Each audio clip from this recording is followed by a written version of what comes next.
ใจเพราะฉันคิดโหดแต่เธอก็คงไม่รักฉันให้ฉันมันเลวมันเลวมันเลวขอโทษด้วยนะที่ทำให้ผิดหวังขอโอกาสให้ฉันจะแค่ตอบแทนเธอได้ไหมคงเข้ามาไม่ดีก็อยากให้ลืมมันไปว่านี่ก็เท่านั้นที่เป็นคนใหม่จะดูแลรักเธอให้มากกว่าคงเข้ามาไม่ดีก็อยากให้ลืมมันไป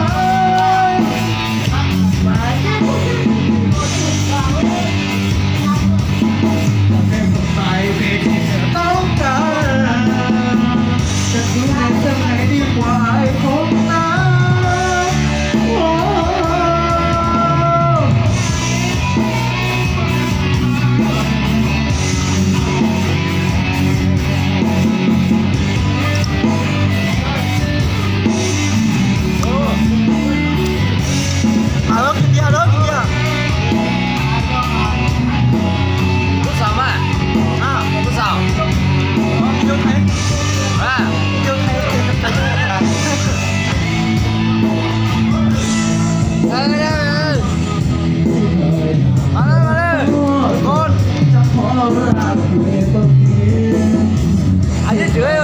ตัวมัน